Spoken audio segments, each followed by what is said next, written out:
우리에게 주시는 하나님 말씀은 마태복음 6장 9절에서 13절입니다. 마태복음 6장 9절로 13절의 말씀 한 절씩 교독하겠습니다. 그러므로 너희는 이렇게 기도하라. 하늘에 계신 우리 아버지여, 이름이 거룩히 여김을 받으시오며 나라가 임하시오며 뜻이 하늘에서 이루어진 것 같이 땅에서도 이루어지이다. 오늘 우리에게 일용할 양식을 주시옵고 우리가 우리에게 죄 지은 자를 사하여 준 것 같이 우리 죄를 사하여 주시옵고. 같이 읽습니다. 우리를 시험에 들게 하지 마시옵고 다만 악에서 구하시옵소서. 나라와 권세와 영광이 아버지께 영원히 있사옵나이다. 아멘. 네, 오늘은 주기도문의 6번째 청원을 살펴보겠습니다. 마지막 청원이죠. 주기도문에 6가지 이 기도 내용이 담겨 있습니다. 앞선 5개의 청원, 그 기도를 잇는 클라이막스 같은 그런 청원이라고 말할 수 있을 거예요. 앞선 5개의 기도가 뭐였어요? 하나님의 이름이 거룩히 여김을 받고, 하나님 나라가 임하고, 하나님의 뜻이 이루어지고, 그리고 우리에게는 일용할 양식이 주어지고, 그리고 서로가 서로를 용납하고 내 죄가 사함받고, 그러한 것이 앞선 5개의 청원이었는데, 여러분 이 5개의 청원을 우리가 한마디로 요약하자면 하나님께서 우리에게 바라는 삶을 살려고 애쓰는 신앙인의 마음가짐 같은 거라고 할 수 있을 거예요. 하나님께서 우리에게 바라는 삶, 그 삶을 살려고 내가 애써야지. 그런데 이 삶을 방해하는, 그런 삶을, 성도다운 삶을 살지 못하게 막아서는 방해하는 유혹이 있습니다. 내가 10,000달란트의 빚을 탕감받았는데도 나한테는 100데나리온 빚진 사람을 내가 용납하지 못하고 그 사람에게 빚 갚으라고 채근합니다. 내가 은혜 가운데 용서받았으면 다른 사람도 내가 품어줄 수 있어야 하는데 그러지 못하죠. 또 구걸하는 홈리스가 옆에 있는데도 불구하고 나에게는 일용할 양식을 넘어서서 필요 이상의 소유를 욕심내고 탐내며 삽니다. 그 탐욕이죠. 이것도 유혹 아닙니까? 하나님의 이름이 아니라 내 이름이 높아지기를 바라고 원합니다. 이것도 유혹이죠. 하나님의 나라, 하나님의 뜻이 아니라 내 뜻이 실현되는, 내가 주인 되는 그런 삶을 살려고 합니다. 이런 유혹들이 여러분 우리를 계속해서 시험 들게끔 유혹이 다가오죠.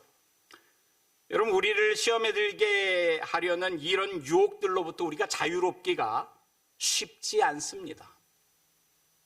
자본주의 세상을 살아가면서 여러분 소유욕을 낮추기가 쉽지 않죠.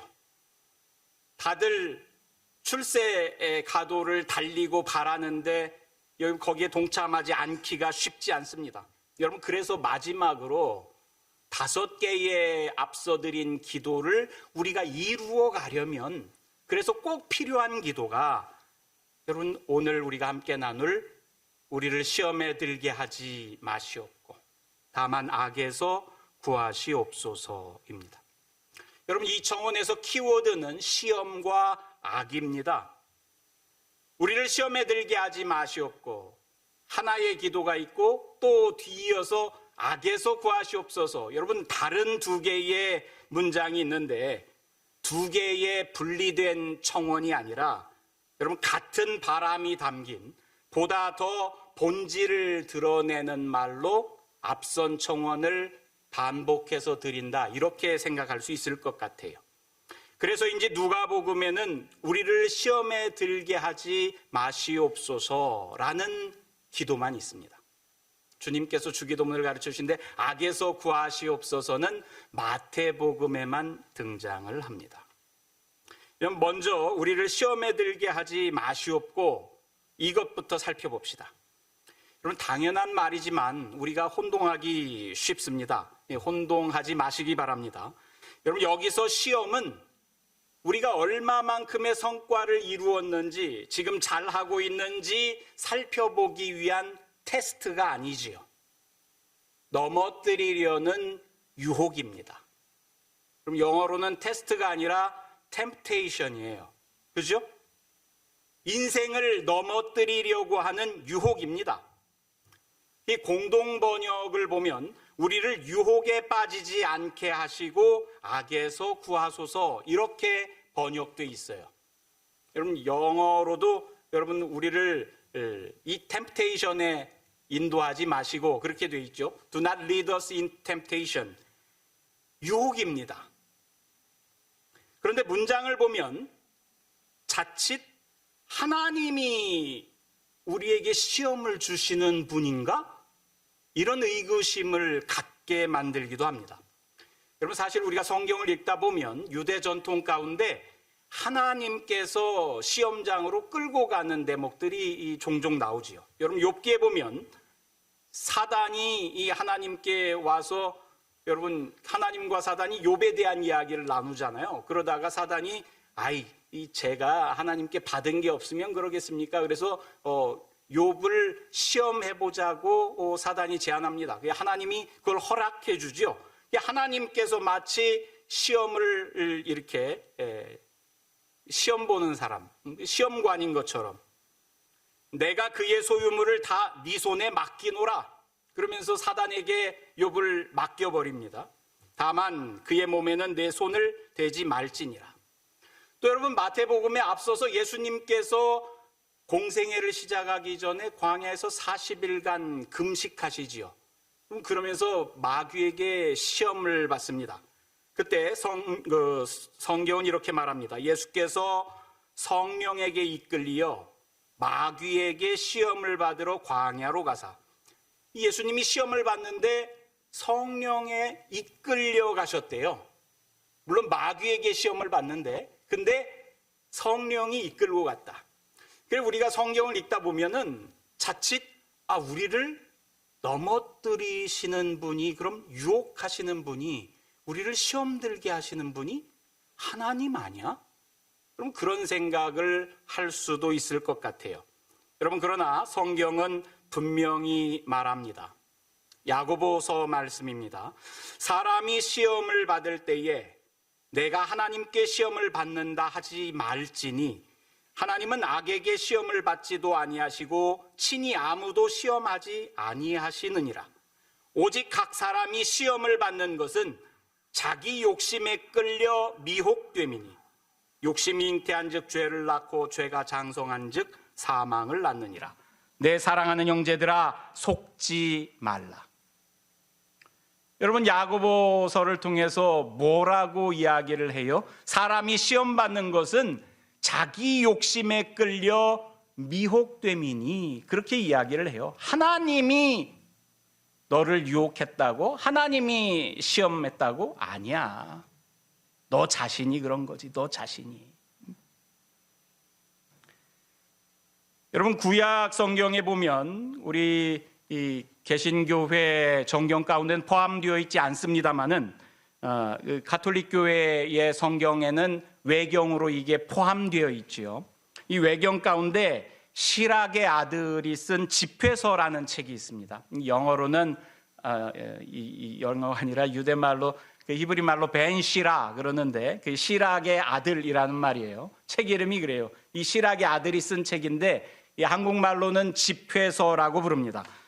그 가운데 15장에 이런 대목이 나옵니다. 내가 죄를 짓는 것은 주님의 탓이다 하고 말하지 말아라. 한 처음에 주님께서 인간을 만드셨을 때 인간에게 자유의지를 갖도록 하셨다. 네가 마음만 먹으면 계명을 지킬 수 있으며 주님께 충실하고 않고는 너에게 달려있다. 주님께서는 내 앞에 불과 물을 놓아주셨으니 손을 뻗쳐 내 마음대로 택하여라. 사람 앞에는 생명과 죽음이 놓여 있다. 어느 쪽이든 원하는 대로 받을 것이다. 주님께서는 인간에게 악인이 되라고 명령하신 적이 없고 또 죄를 범하라고 허락하신 적도 없다. 여러분, 공동번역 성경에 보면 외경이 포함된 성경들이 있어요. 거기에 보면 이렇게 기록이 되어 있습니다. 주님께서 우리에게 자유의지를 주셨다는 거죠. 여러분이 선을 택하든 악을 택하든 여러분 자유의지로 그것을 하는 것이지 하나님께서 너를 그렇게 하도록 했다, 그렇게 말하지 말라는 거예요. 네가 마음만 먹으면 계명을 지킬 수 있고 주님께 충실하든지 그렇지 않든지 네 몫이지, 그런 이야기를 하는 거예요. 그러면서 우리가 유혹에 넘어갈지 안 넘어갈지 우리 자신에게 달려있다는 거예요. 우리가 시험 받을 때 그 시험 가운데 우리가 넘어질지 아니면 안 넘어질지 우리 몫이라는 겁니다. 여러분, 하나님께서는 우리를 시험하지 않으십니다. 넘어뜨리려고 유혹하지도 않으십니다. 우리를 유혹하는 자, 시험하는 자가 있습니다. 누굽니까? 사탄이요. 그러나 그 유혹에 넘어가든 넘어가지 않든 그 결정권은 우리에게 있다는 거예요. 그게 야고보서의 기록이고 또 집회서의 기록이기도 합니다. 여러분, 맨 처음 사람 인류도 그랬습니다. 사탄이 간교한 뱀의 모습으로 여자를 유혹했을 때 뱀이 여자에게 이렇게 말합니다. 하나님이 참으로 너에게 동산 모든 나무의 열매를 먹지 말라고 하든. 여러분, 뱀이 이 말을 잘하죠. 교활하다고 성경에 나옵니다. 근데 야, 너 이거 먹어봐, 이렇게 유혹하는 게 아니에요. 야, 하나님이 동산의 모든 나무 열매를 먹지 말라고 했니? 그렇게 물어요. 그러자 여자가 뱀에게 말합니다. 동산 나무의 열매를 우리가 먹을 수 있는데 동산 중앙에 있는 나무의 열매는 하나님의 말씀에 너희는 먹지도 말고 만지지도 말라, 너희가 죽을까 하노라, 그렇게 말씀하셨어. 그러자 뱀이 여자에게 말합니다. 너희가 죽지 않아. 결코 죽지 않아. 너희가 그것을 먹는 날에는 너희 눈이 밝아져 하나님과 같이 되어, 하나님과 같이 되어 선악을 알 줄 하나님이 아셔서 못 먹게 하시는 거야. 그렇게 이야기합니다. 그러자 여자가 그 나무를 봅니다. 먹음직도 하고 보암직도 하고 지혜롭게 할 만큼 탐스럽기도 한 나무인지라 여자가 그 열매를 따먹고 자기와 함께 있는 남편에게도 주매 그도 먹은지라 그랬어요. 여러분, 유혹하는 이는 뱀이지요. 이 사단이라고 성경의 다른 부분에서는 그 뱀을 가리켜 표현합니다. 사단이 유혹합니다. 근데 여자는 그 유혹에 넘어가서 그 나무 열매를 먹을지 안 먹을지 여전히 결정할 수 있는 자유의지가 있습니다. 여러분, 유혹받았다고 다 넘어가는 게 아니지요. 보디발의 아내가 요셉을 유혹했을 때 요셉이 넘어갑니까? 아니요, 넘어가지 않는 사람도 있어요. 넘어가는 사람도 있지만 넘어가지 않는 사람도 있습니다. 유혹 앞에서 시험 받는 자 자신이 결정권이 있어요. 여러분, 그런데 사탄의 유혹 앞에서 많은 사람이 넘어집니다. 넘어지지 않는 사람 극히 드물어요. 아까 요셉 얘기를 했지만 여러분, 요셉 같은 사람이 드물어요. 다 넘어가요. 다 넘어가. 여러분, 다윗도 넘어가잖아요. 다윗도 넘어가고 다 넘어갑니다. 베드로도 넘어가고. 성경에서 넘어가지 않는 사람 여러분 손가락에 꼽아요. 왜 그렇습니까? 우리가 연약하니까. 사람이 연약하니까.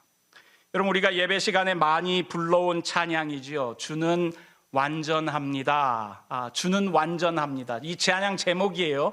근데 주님은 완전한데 상대로 우리는 어떻다는 거예요? 주여, 우린 연약합니다. 주여 우린 연약합니다 그러잖아요. 우린 오늘 힘겨워합니다. 주 뜻 이루며 살기엔 부족합니다. 우린 연약합니다. 주여 우린 넘어집니다. 오늘 하루 또 실수합니다. 주의 긍휼을 구하는 죄인입니다. 여전히 죄인이에요. 여전히 죄 가운데 살고 여전히 넘어지고, 여러분 우리는 그렇게 연약한 존재예요. 그래서 주만 바라봅니다. 여러분 가사가 이렇게 이어집니다. 주님만이 길이 오니 우린 그 길 따라갑니다. 그날에 우리를 이루실 주는 완전합니다. 우린 연약하기에 주님 바라는 거예요. 주님께 간구합니다. 내가 이 연약함 속에서 하나님 따라 살겠다는 그 소망을 계속해서 견지하고 놓지 않게 해주세요. 사단의 유혹 가운데 넘어지지 않게 해주세요. 여러분 그래서 예수님께서는 기도를 가르쳐 주시면서 마지막 청원으로 오늘 말씀을 일러주신 것 아닙니까? 우리를 시험에 들게 하지 마시옵고, 우리가 사단의 유혹을 받아도 그 시험에 빠지지 않게, 유혹에 넘어지지 않게 하나님 우리를 지켜주세요. 그렇게 기도하라는 거죠. 다만 악에서 구하시옵소서. 여러분 우리가 사단의 시험을 이기려면 주님의 도우심을 구할 수밖에 없어요. 왜? 연약한 존재니까. 내 힘으로 이길 수가 없어요. 여러분 내 힘으로 어떻게 사탄을 이겨요? 넘어질 수밖에 없어. 기댈 곳은 주님밖에 없어요. 그래서 주님, 우리가 시험에 들게 하지 마세요. 하나님, 내가 시험에서 넘어지지 않게 해주세요. 내가 유혹을 감당할 수 있게 해주세요. 그렇게 기도합니다. 사단은 계속해서 하나님께 향하려는 우리 삶의 의지를 꺾으려고 계속 시도할 거예요. 우리는 넘어지지 않으려고 주님께 기도해야죠. 바울 사도는 시험을 당하는 성도들에게 격려하면서 이렇게 전합니다. 사람이 감당할 시험 밖에는 너희가 당한 것이 없나니 오직 하나님은 미쁘사 너희가 감당하지 못할 시험 당함을 허락지 아니하시고 시험 당할 즈음에 또한 피할 길을 내사 너희로 능히 감당하게 하시느니라. 여러분 우리를 넘어뜨리려는 유혹자가 돼서 사탄이 시험관으로 이렇게 다가옵니다. 그런데 시험관이 다가올 때 들고 있는 시험지, 그 시험지의 난이도를 하나님이 결정한다는 말이지요. 우리가 감당할 시험 밖에는 당하지 않게 하신다는 거예요. 여러분 시험의 난이도를, 저와 여러분이 이런 정도의 시험은 성도의 기본 소양을 가지고 있으면 능히 감당할 수 있어. 넘어지지 않아. 이길 수 있어. 네가 예수 그리스도를 지금처럼만 붙들고 있으면 네가 충분히 이길 수 있어. 이런 시험만 하나님께서 주신다는 거예요. 하나님은 미쁘사 너희가 감당하지 못할 시험당함을 허락하지 않으시고, 여러분이 넘어질 것 같으면 그 시험을 하나님이 허락하지 않는데요. 오히려 너희가 시험당할 즈음에 피할 길도 주신대요.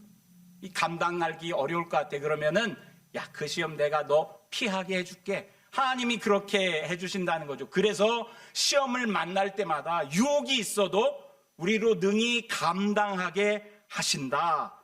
그렇게 말씀합니다. 여러분 마치 욥을 시험하려는 사탄에게 하나님께서 뭐라고 그래요? 야, 내가 그의 소유는 너한테 맡기지만 걔 몸에는 손대지 마. 그러지 않아요. 여러분 이게 시험의 난이도죠. 범주를 욥이 감당할 정도로 설정해 줘. 하나님께서 시험을 만나는 우리를 그렇게 도우신다는 겁니다. 예수님은 우리를 시험에 들게 하지 마시옵고에 이어서 다만 악에서 구하시옵소서라고 하라고 일러주십니다. 여러분 악에서 구하시옵소서. 이 악이라고 이야기를 했는데 우리가 악 그 자체에서 구하시옵소서 이렇게 해석할 수도 있겠고, 악한 일들 속에서 우리를 구해주세요 이렇게 이해할 수도 있고요. 또 악한 사람들에게서, 또 저 악한 악마, 마귀, 사단이죠. 사단에게서 구하시옵소서. 이렇게도 이해할 수가 있습니다. 여러분, 악이 뭡니까? 이 굉장히 추상적이죠. 악이 뭡니까? 그러면 추상적인데, 여러분, 결코 성도들에게는 악이 추상적이지 않아요. 예레미야 2장 13절에서 예레미야가 분명하게 악에 대해서 이야기를 합니다. 내 백성이 두 가지 악을 행했다. 두 가지 악이래요. 첫 번째, 그들이 생수의 근원되는 나를 버린 것. 나가 누구예요? 하나님이죠. 내 백성들이 하나님을 버렸어. 이게 악이라는 거예요. 여러분, 성경은 다른 여러 가지 이 악한 일들 있잖아요. 사람을 해하고 죽이고 이런 여러 일들, 이거는 여러분 여기에 뒤따르는 부차적인 것들이에요. 가장 근본적인 악, 사람이 하나님을 버리는 거예요. 내 백성이 생수의 근원이 된, 생수가 뭐예요? 여러분, 살기 위해서 필요한, 우리에게 생명줄과 같이 공급되어지는 물이 생수 아닙니까? 이 생수가 어디서 난대요? 여러분, 이 근원이 하나님에게서 우리의 생명수가 나와. 여러분, 성령님에게서 우리에게 생명수가, 이 성령님으로 말미암아 우리 내 배에서 생수의 강이 흐르리라, 이런 표현들을 예수님께서 써주시잖아요. 하나님이 내 생명의 근원이야. 하나님이 내 생수의 근원이야. 그런데 내 백성들이 그 생수의 근원되는 하나님을 버렸어. Oh no, I don't want your water fountain. 하나님의 것은 버려요. 그리고서 뭘 합니까? Oh, I want mine. 내 거를 내가 스스로 팝니다. 그냥 계속 파요. 하나님께서 주신 생수의 근원, 하나님의 우물은 버리고 내 우물을 내가 파겠다. 여기에 영생이 있어. 여기에 영원한 생명이 있고 여기에 진리가 있어 하면서 여러분, 다른 것을 스스로 파는 거예요. 파고 또 팝니다. 웅덩이를 스스로 계속 파는 거, 이게 두 번째 악이라는 거예요. 자기 웅덩이를 파. 여기서 생명수가 나올 거야. 파고 또 팝니다. 그런데 그 판 웅덩이는 물을 가두지 못하는 터진 웅덩이래요. 아무리 파도 그 속에서 물이 고이지 않아. 그런데 그것을 자기가 스스로 자꾸 파는 거야. 여기 파면 나올 거야 그러면서. 여러분, 이게 두 번째 악이라는 거예요. 예레미야가 하나님의 백성 이스라엘에게 너희들이 행한 두 가지 악, 하나님을 버린 것, 그리고 너희가 스스로 하나님이 되려고 하나님의 것을 너희가 차지한다고 행하고 있는 것. 이 하나님의 것을 자기가 차지하려고 하는 거죠. 이 표현이 여러분, 맨 처음 창세기에서 저 사단에게 시험받고 너희가 하나님처럼 될 수 있어, 그 말 때문에 꾀임에 속아서 여러분 선악의 열매를 먹었던 그 사람과 같은 거죠. 하나님, 난 그분과의 관계는 이제 끊고 내가 하나님처럼 될래. 이게 성경이 우리에게 보여주는 악이라는 거예요. 여러분, 요한계시록에 보면은요, 이 악을 세상에 편만하게 하는 악의 화신이 되는 용이 나옵니다. 이 용은요, 하늘에서 하나님의 천사들, 저 천사 대장 미카엘 포함해, 우리 영어로 마이클이라고 그러잖아요. 그게 원래는 미카엘이에요. 미카엘 천사장과 싸웁니다. 또 다른 천사들과 싸워요. 그리고서는 하늘에서 쫓겨나가지고 땅으로 내려옵니다. 이렇게 기록하고 있어요. 큰 용이 내쫓기니 옛 뱀, 곧 마귀라고도 하고 사탄이라고도 하며. 여러분, 하와에게 꿰어서 선악과를 먹게 했던 그 존재지요. 옛 뱀, 이 사탄이라고도 하고 마귀라고도 하며 온 천하를 꿰는 자라. 온 세상을 꿰는 자래요. 거짓으로 온 세상을 속이는 자. 그가 땅으로 내쫓기니 그의 사자들도 그와 함께 내쫓기니라. 여러분, 이 기록 후에 용이 여자에게 분노해. 여자는 여러분 예수 그리스도를 탄생케 한 이 교회를 얘기하는 거예요. 예수 그리스도, 그리고 이제 이 사단이 예수 그리스도를 대적하려, 예수 그리스도가 이 땅에 오지 못하도록 그것을 막으려고 했는데 실패했어. 그래서 화가 나가지고 그 다음부터는 예수의 증거를 가진 자들, 여자의 자손들, 이 교회의 성도들입니다. 교회의 성도들, 하나님의 계명을 지키며 예수의 증거를 가진 자들과 더불어 싸우려고 바다 모래 위에 서 있더라. 여러분, 이 땅에 하늘에서 미카엘에게 쫓겨난 그 용이, 큰 용이, 이 사탄이라고 이야기를 하죠. 이 창세기에 나오는 뱀이라고도 하고 마귀라고도 하고, 그 용이 이 땅에 와서 하나님의 계명을 지키는 예수의 증거를 가진 자들, 저와 여러분이요, 오늘날 교회의 성도들입니다. 그 성도들과 더불어 싸우려고 틈을 보고 있다, 이 말이에요. 이 성도들과 싸우려는 이 큰 용이요, 이 옛 뱀, 마귀, 사탄이 땅에서 일으키는 일이 있습니다. 짐승을 세우는 일이에요. 요한계시록에서는 이 악이 이렇게 이제 진행되어 가는 과정을 보여주는 거예요. 악의 화신 용이, 사단이 와서 사단을 대신해서 일할 짐승을 세웁니다. 요한계시록 13장에서는 여러분 두 짐승을 세워요. 이렇게 이야기를 합니다. 내가 보니 바다에서 한 짐승이 나오는데 용이 짐승에게 권세를 주므로 이 땅에 사는 자들은 다 그 짐승에게 경배하리라. 여러분, 용이 자기 능력 그리고 보좌와 큰 권세를 이 짐승에게 줍니다. 이 상징적인 표현이죠. 뭐 뿔이 달려있고 머리가 몇 개가 되고 이 짐승이 나와요. 이 짐승은 머리 하나가 상하여서 죽게 되다가 거의 죽을 뻔했다가 다시 살아났다고. 이 죽다가 살아난 그 짐승을 보고 사람들이 여러분 그 능력을 보고서는 놀라워하면서 다 이 짐승을 따르고 경배합니다. 용이 짐승에게 권세를 주므로 용에게 경배하며 짐승에게 경배하며 이르되 누가 이 짐승과 같으냐, 누가 능히 이와 더불어 싸우리요. 이 짐승, 온 세상 사람들이 다 경배하는 그 짐승, 짐승이라는 표현이 상징적인 표현이라고 그랬어요. 여러분, 사단의 권세를 가지고 세상을 좌지우지하면서 호령하면서 온 세상 모든 사람들이 경배하는 대상. 이 요한계시록이 쓰일 당시에는 여러분 로마 황제 같은 인물이죠.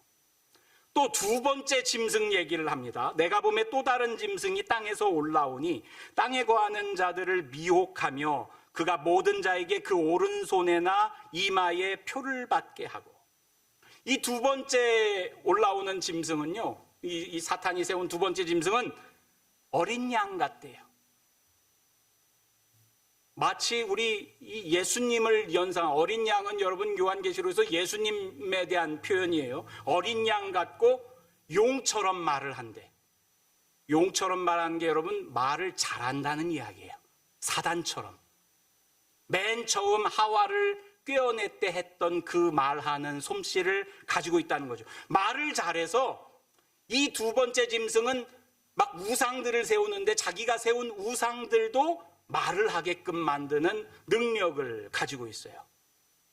그리고선 이 두 번째 짐승이 모든 자에게 그 오른손에나 이마에 표를 받게 한다. 우리가 알고 있는 666이라고 하는 표를 사람들에게 받게끔 한다, 이런 거죠.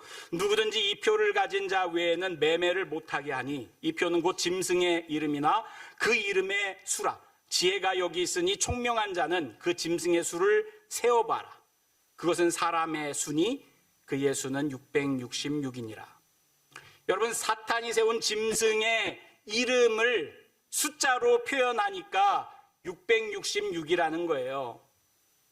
우리가 숫자 그러면은 떠오르는 게 인도 아라비아 숫자잖아요. 여러분, 이 아라비아 숫자는요, 서기 예수님이 태어나시고 나서 서기 600년경에 처음 등장합니다. 그러니까 이 시대에는 이런 아라비아 숫자 같은 게 없지요. 숫자를 뭘로 표현해요? 문자, 알파벳으로 숫자를 표현합니다. 이 문자로 숫자를 대신하는데 이것을 게마트리아라고 이야기를 해요.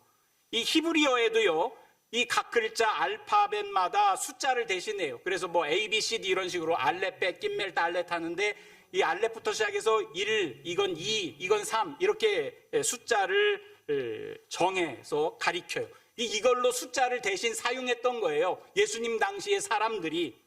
그런데 요한계시록이 쓰여진 당시에는 로마에서 여러분 기독교에 대한 박해가 심했어요. 이 박해한다고 저 황제가 우리를 너무 박해해. 그 황제를 대놓고 말할 수가 없어. 네로 황제가 우리를 박해해. 그런다고 여러분 네로 황제가 우리를 박해해서 너무 힘들어요. 이러면은 다 붙들려 가든지 뭐 처형당하든지 그러니까 황제 이야기를 못 하잖아. 이 황제 이름에 견줄 수 있는 그 알파벳을 가리키는 숫자들을 거기에 대입을 했어. 그게 네로 황제를 가리키는 히브리어 문자를 숫자로 고쳤더니 그게 666이 되었다는 거예요. 네로 황제가 아닐 수도 있죠. 도미티아 황제일 수도 있어요. 여러분 누가 됐든 교회를 박해하면서 교회를 핍박하고 세상 사람들로부터 경배받기 원하는 그런 짐승으로 표현되는 세상을 다스리는 이가 이 666으로 표현이 됩니다. 근데 이 666으로 표현되는 이가 666이라고 써있는 표를 사람들에게 나눠주는데 그 표를 가져야만 시장에 가서 장을 볼 수가 있어. 그렇게 만들면서 세상을 통제를 하는 거죠. 이런 과정을 겪어갑니다. 이 성경은 이런 악이 이 편만해지는 과정 속에서 그 악에 넘어간 사람들을 이렇게 묘사해서 우리에게 보여줍니다. 요한복음 말씀입니다. 너희는 너희 아비 마귀에게서 났으니 너희 아비의 욕심대로 너희도 행하고자 하는지라. 처음부터 살인한 자요 진리가 그 속에 없으므로 진리에 서지 못하고 거짓을 말할 때마다 제 것으로 말하나니 이는 그가 거짓말쟁이요 거짓의 아비가 되었습니다. 여러분 사단이 거짓된 자니까 그걸 아비로 삼은 거기에 넘어간 사람들, 시험에 넘어가고 여러분 악에 넘어간 사람들은 이 거짓의 자식이 된, 늘 하는 말마다 거짓말쟁이가 된다는 거죠. 또 디모데전서에서는 이렇게 말합니다. 그러나 성령이 밝히 말씀하시기를 후일에 어떤 사람들이 믿음에서 떠나 미혹하는 영과 여러분 거짓된 것으로 꼬여내는 영이지요. 미혹하는 영과 귀신의 가르침을 따르리라 하셨으니 자기 양심을 화인을 맞아서 외식함으로 거짓말하는 자들이니라. 여러분 666이라는 것을 로마 시대에는 이 박해가 있던 시대에는 그것이 네로 황제가 됐든 도미티아노스가 됐든 그럴 수 있지만 여러분 사단이 요즘 시대에 세운 666이라 여러분 우리가 이렇게 생각해 볼 수 있음직도 해요. 여러분 그 666을 그 히브리어로 표현하면 와우입니다. 알파벳으로. 와우가 W예요. 영어로는. W가 3개가 들어가 요즘 대표적인 게 뭐가 있어요? 여러분 월드 와이드 웹 그러잖아요. 여러분 인터넷 월드 와이드 웹이 저게 666이야 이런 표현이 아니라 월드 와이드 웹, 온라인 세상이죠. 온라인 세상 가운데 지금 사람들이 다 경도되어서 그것 없이 살아갈 수가 없죠. 삶의 필수품처럼 되었어요. 그런데 이 속에서 거짓의 아비가 사단으로 역할하는 게 얼마나 많은지 몰라요. 검증되지 않은 가짜 뉴스, 온라인에서 여러분 세상을 속이는 그 사단의 종된 그런 사람들이 지금 얼마나 많은지 모릅니다. 여러분 한국의 상황을 보면요 기가 차요. 기가 막힙니다. 온갖 가짜 뉴스가 판을 쳐요. 검증되지도 않은 가짜 뉴스가 판을 칩니다. 이번에 계엄령, 그것으로 인한 탄핵 사태, 그 가운데서도 여러분 거짓 뉴스가 세상에 판을 쳐요. 그런데 사람들이 분별력이 없어서 그냥 사단이 꿰는 대로 다 넘어가요. 여러분들도 뉴스에서 보셨을 거예요. 스카이데일리라고 하는 여러분 조그만한 일간지가 있어요. 이 스카이라는 말이 서초, 강남, 그리고 용산, 그 동네의 부동산 가격 알려주는 그런 정보지였어요. 이런 정보지가 이번 계엄령은 간첩들을 선관위에서 이렇게 체포해가지고 이런 일들을 보도를 하는데, 이 사람들이 간첩들을 그 선거연수원에서 90 몇 명이나 체포됐대. 99명이나. 중국 간첩을 체포해서 일본 오키나와로 주일 미군 기지에 억류해 갔대. 이게 미군하고 한국 계엄군하고 합해가지고 이런 일들을 벌였다고 뉴스에 이렇게 나요. 그리고 사람들이 이걸 막 믿어. 그런데 며칠 지나니까 이 뉴스가 2016년에 연합뉴스에 똑같은 사진이 쓰였는데, 여러분 이 중국의 선원들이 불법 조업하면서 한국 영해로 넘어와가지고 붙잡힌 사람들 사진이요. 2016년에 그렇게 쓰인 그 사진을 떼어다가 이게 중국 간첩이라고 이번에 계엄군이 체포하고 또 미군이 체포했다. 그래서 오키나와로 가져갔다고. 여러분 이걸 뉴스로 퍼뜨리는데 사람들이 그걸 그냥 믿어요. 사람들만 믿냐? 아니 여러분 헌법재판소에서 변호사들도 이 얘기를 하면서 이래서 계엄령을 했다고. 여러분 이 거짓을 분별할 수 있는 능력을 잃어버린 사람들이 거짓을 전해주면 여러분 온라인상에서 전해주는 것을 그대로 그냥 갖다 다 믿어요. 여러분 이게 사단의 거짓의 종로로 타는 겁니다. 여러분 이게 진짜인지 거짓인지 구분해야지요. 무엇이 참이고 무엇이 거짓인지 구분해야지요.